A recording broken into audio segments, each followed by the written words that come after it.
Bienvenue dans cette nouvelle édition du QG News. Au sommaire, le processus d'autonomisation régionale avance lentement au Cameroun. Un processus qui, selon l'Ordre national des experts comptables, sera plus efficace grâce notamment à la transparence dans la gestion des fonds publics attribués aux collectivités décentralisées. Reprise de la coopération entre le Tchad et la Banque mondiale. L'institution avait suspendu son soutien après le décès du président Idriss Déby Itno. Et rencontre en fin d'édition avec Frédéric Dossou, un des fervents défenseurs de l'artisanat béninois. Son domaine de prédilection, l'ameublement de luxe. Mais tout d'abord, l'armée malienne a annoncé la mort de 4 de ses soldats ce dimanche 4 juillet. Ils faisaient partie d'une mission administrative des forces armées maliennes qui se rendait à Léré, au nord-ouest du pays, près de la frontière mauritanienne. Une attaque a été menée par un groupe armé terroriste contre leur convoi. Au Cameroun, l'ONECA appelle à une transparence dans la gouvernance et dans la gestion des ressources publiques allouées aux collectivités décentralisées. Un plaidoyer que l'institution entend mener au cours de son 10e congrès, prévu dès le 15 juillet à Ebolova, dans le sud du pays. Les précisions de Thierry Ndassa.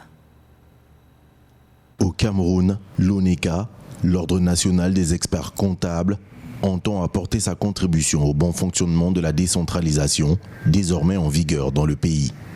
À cet effet, cette institution indépendante tiendra du 15 au 17 juillet 2021 dans le sud du pays son 10e congrès avec pour thématique la contribution des professionnels de la comptabilité et de l'audit à la transparence des finances publiques en matière de décentralisation au Cameroun. Si nous voulons bénéficier des financements, si nous voulons bénéficier d'un certain nombre de ces systèmes, nous devons être transparents.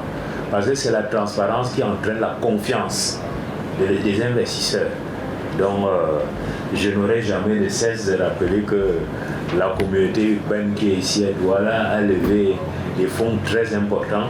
Parce que quand un projet est sérieux et si on est transparent, on va à la bourse ou bien auprès du marché monétaire qui est à la BA.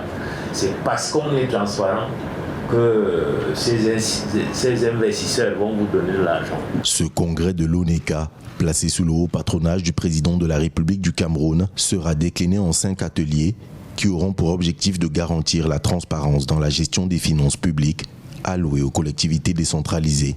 Le premier, cartographie des acteurs clés de la transparence et les insuffisances éventuelles.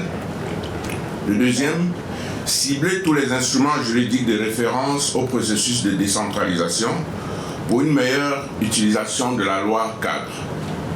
Le troisième, identifier d'autres référentiels professionnels internationaux pour la qualité du processus.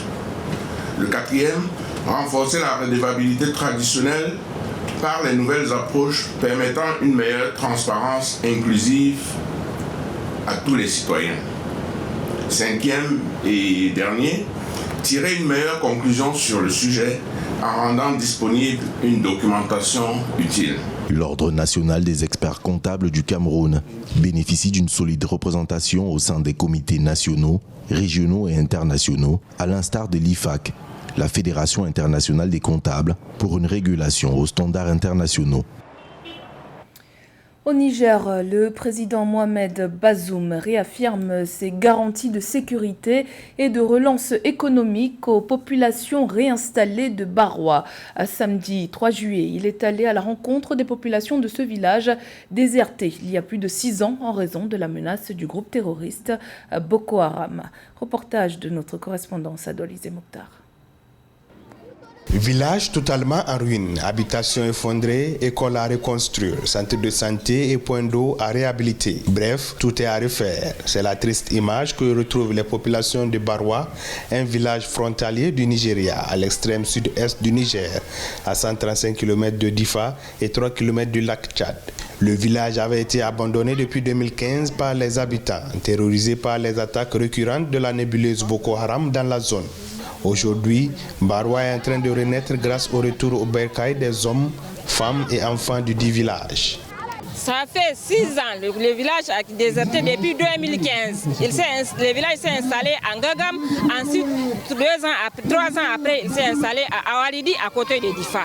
La population s'est dispersée. Ça fait 2 ans que la population vit dans une situation très difficile et précaire. La population était dans des bonnes situations. Les gens cultivaient, les gens pêchaient, les gens font de l'élevage, du commerce. Maintenant, on demande au président de la République d'aider la population pour reprendre toutes ses activités.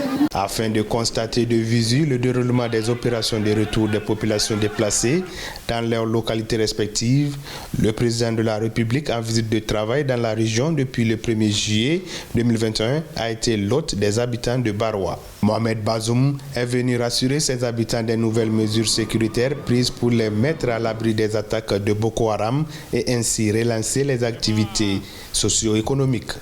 Nous n'avons pas amené les populations de Barwa pour les y confiner et considérer que c'est ça l'objectif que nous devrions atteindre. Notre objectif, c'est en ramenant les populations, de leur permettre de s'adonner à leurs activités économiques. Et les champs, ils ne sont pas dans le village, ils sont hors du village. Le lac n'est pas dans le village, pour la pêche, il est hors du village. Notre devoir, c'est de faire en sorte que le lac soit fréquentable, qu'il n'y ait pas par conséquent des positions de terroristes dans le lac, de nature à empêcher cette activité-là.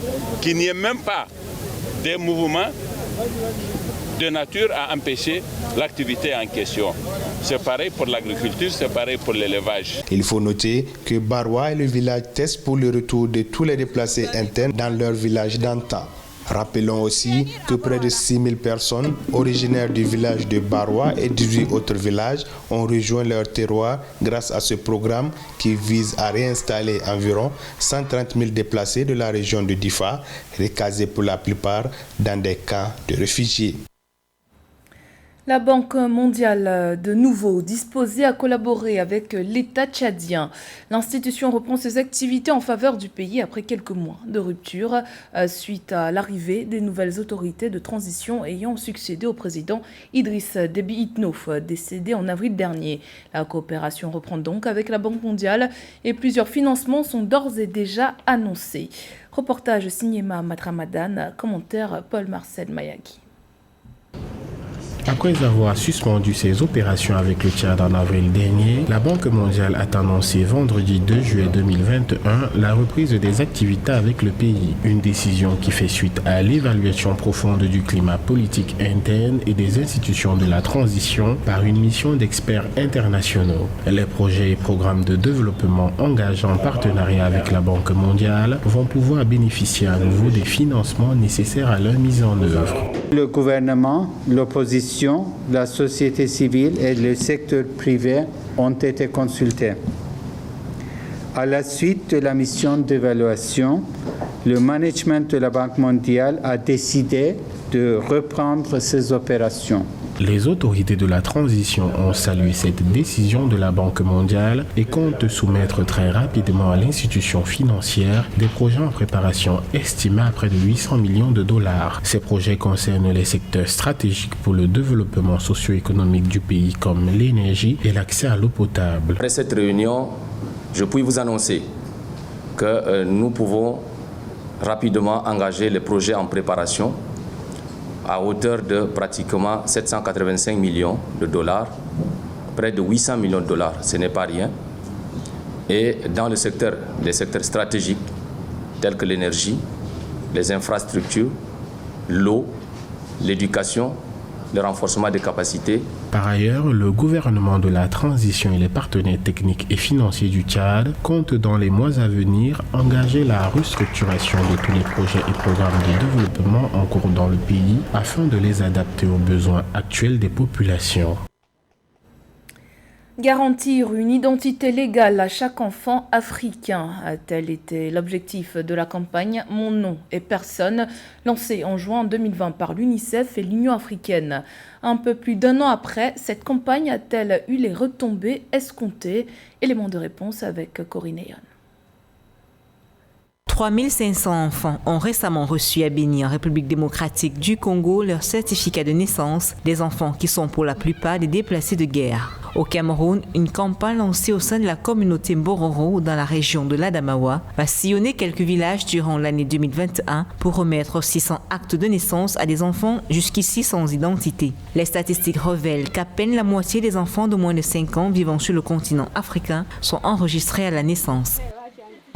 Lorsque l'enseignante demande à sa mère son certificat de naissance, elle ne l'a pas. À ce moment-là, Ada croit que son rêve de poursuivre ses études et de devenir médecin va prendre fin. En Afrique, un enfant sur 2 n'est pas enregistré. Ces images qui reflètent la réalité dans de nombreuses communautés africaines soutiennent la campagne « Mon nom est personne » pour chaque enfant une identité légale, pour chaque enfant l'accès à la justice, campagne lancée en juin 2020 par le Fonds des Nations Unies pour l'enfance et l'Union africaine. Une initiative visant à promouvoir le droit de chaque enfant en Afrique à une identité légale, un accès sûr au système de services sociaux, notamment la santé, l'éducation et la justice. Nous plaidons pour que les gouvernements révisent leurs lois et politiques et travaillent avec les communautés pour faire évoluer les attitudes et les comportements démontrant la valeur et les avantages de l'enregistrement des naissances, créer une demande en ce sens et rendre l'enregistrement des naissances gratuit et accessible pour tous. La situation des enfants invisibles s'est encore accentuée avec la pandémie du coronavirus, de nombreuses maternités et centres d'enregistrement des naissances ayant été rendus inaccessibles. C'est dans ce contexte que la plupart des États membres de l'Union africaine se sont ralliés à la campagne « Mon nom est personne », ce qui aboutit à l'adoption d'une déclaration qui appelle à la mise en œuvre des 3 facteurs de changement, l'interopérabilité, la numérisation et la décentralisation. Un bilan de la mise en œuvre de la campagne ainsi que les recommandations adoptées seront présentées lors de la 6e conférence des ministres au Mozambique en octobre 2021. Le secteur de l'artisanat, qui contribue pour environ 12% au PIB, occupe le 3e rang des secteurs pourvoyeurs d'emplois au Bénin. Ces dernières années, l'artisanat de l'art et de décoration connaît un véritable essor, avec notamment la production de mobilier de luxe. Frédéric Zossou, matelassier de formation, est l'un de ses porte-étendards. Il est investi dans la promotion de meubles made in Bénin. Découverte dans ce reportage de notre correspondant Lev Tiono. Frédéric Zossou, matelassier de formation, œuvre depuis 2018 pour le développement de l'artisanat. Il a décidé de s'investir dans la fabrication de meubles fabriqués au Bénin intitulés Trucs de luxe. Il associe des artisans de différents corps de métier en quête d'emploi à la chaîne de production des meubles locaux. Son atelier de fabrication SIS à Godomé dans la commune d'Abomey-Calavi constitue un incubateur de renforcement de capacités de jeunes artisans. À travers son programme de formation assimilé, il forme et emploie les jeunes passionnés de l'artisanat. Ce ne sont pas seulement mes employés, je les ai pris comme des amis et sur des salons, je essaie de les expliquer comment on peut grandir ensemble. Parce que vu comme moi, eux aussi ils n'avaient pas beaucoup d'emplois, ils disaient ah les gens payent des salons importés, je les ai appelés venez, ensemble on peut faire sortir quelque chose d'extraordinaire. Le marché de la vente des meubles semble être caractérisé par une forte demande de conception des meubles personnalisés et exposés. Cependant, Frédéric Zossou s'est fait entourer d'une équipe dynamique en vue de satisfaire sa clientèle. Frédéric Zossou envisage d'aller à l'industrialisation de son atelier. À l'étape de la mécanisation de son unité de fabrication, il constitue un modèle de réussite pour de nombreux jeunes. C'est dans ces travaux, je l'ai vu, je l'ai visité, je suis venu ici, j'ai vu que vraiment ce qu'il est en train de faire, c'est du boom. Ça sort de l'ordinaire parce que c'est un jeune qui embauche beaucoup de jeunes. Donc je me suis approché de lui, je me suis dit, et il faut que, comme moi-même je suis dans le bois, est-ce que je peux te livrer du bois? Il a dit oui, tiens, que ce serait très bien. C'est de là que j'ai commencé par lui livrer du bois, un produit mi-fini. Moi-même, j'ai embauché pas mal de jeunes qui travaillent aussi avec moi. Frédéric Zossou emploie une 50aine de jeunes artisans dans le cadre de ses activités. Il ambitionne de vulgariser sa connaissance au Bénin et dans la sous-région afin de contribuer au développement de l'artisanat. Également dans l'actualité, le porte-conteneur Evergreen, retenu depuis fin mars en Égypte, après avoir bloqué le canal de Suez, va enfin pouvoir quitter le pays. Il sera libéré ce mercredi 7 juillet, selon les termes d'un accord qui sera signé mercredi. L'accord a été conclu entre le propriétaire du navire, la société japonaise Shoei Kisen, et l'autorité du canal de Suez qui gère la voie maritime cruciale pour le commerce international. Une cérémonie est prévue pour célébrer la signature de l'accord et le départ du navire retenu dans le lac Amer par les autorités égyptiennes depuis plus de 3 mois. C'était le journal de la rédaction. Merci pour votre fidélité. Dans un instant, une nouvelle édition de l'actualité sur Africa 24.